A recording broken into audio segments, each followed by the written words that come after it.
When I first started, I knew when I started doing pay to sings over summer, I was like really trying to learn how to do this. And here are some things that I have kind of figured out along the way that's really helpful specifically for the singer, for rehearsals and things like that.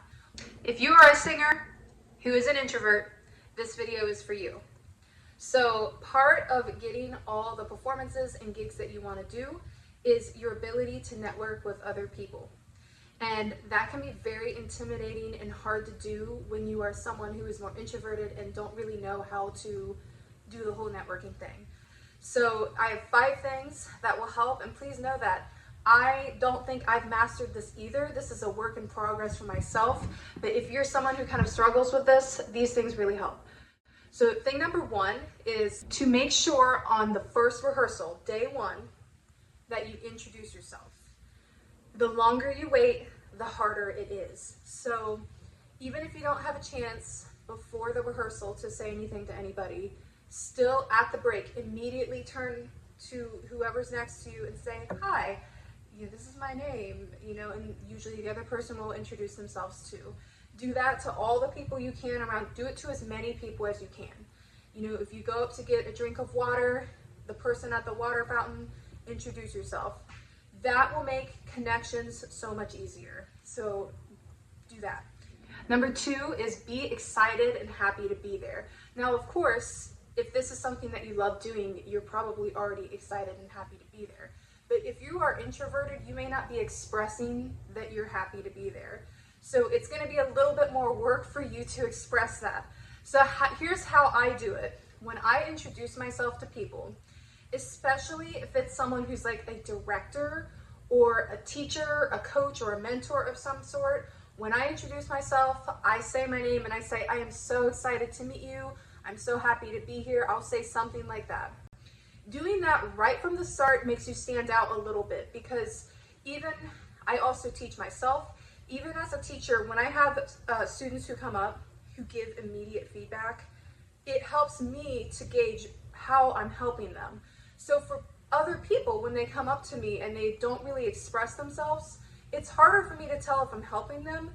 Therefore, if you start out right off the bat saying, "I'm so excited to be here," and like when you get things that help you and you're like, "Oh my gosh, that was so good, that really did help, that does work," then that encourages the teacher too to help you more.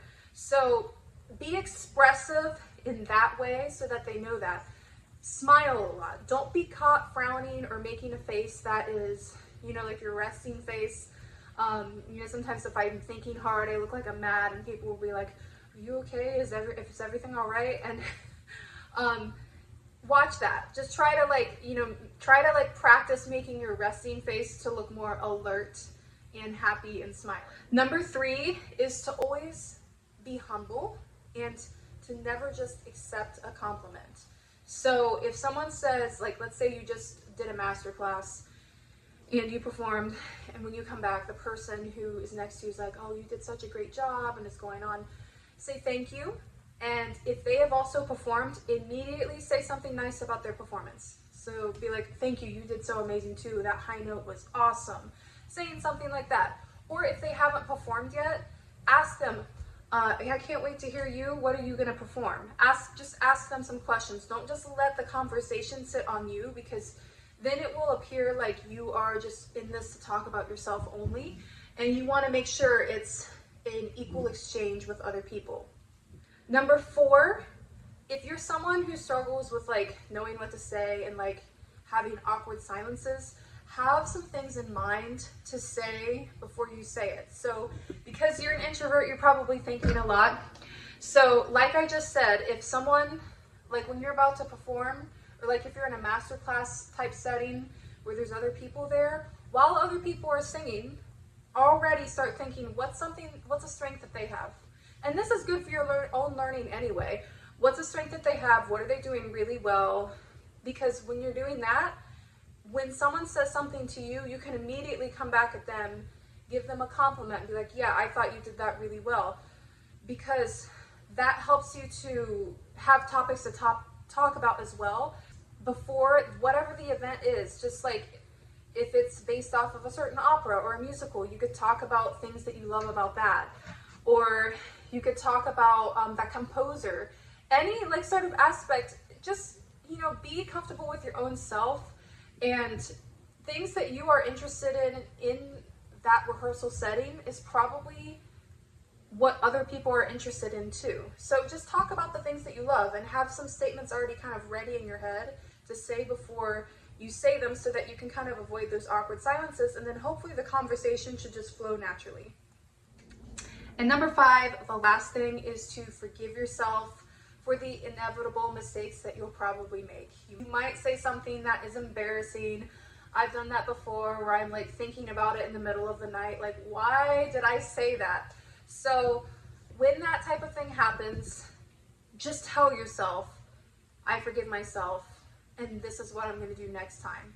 I have literally written down before in my journal times when I didn't like what I said, and I wrote down, okay, what I did, and then I would write, don't do that anymore, instead say this. And that helped me a lot, because if you're someone, like I think about things deeply and I think about it for a while. So if I write down, instead say this, it helps me not have to sit there and think about what I should have said. It helps me to immediately have something ready to go next time. When the same situation happens, this is what I'm going to say, and then it flows better, and then it works.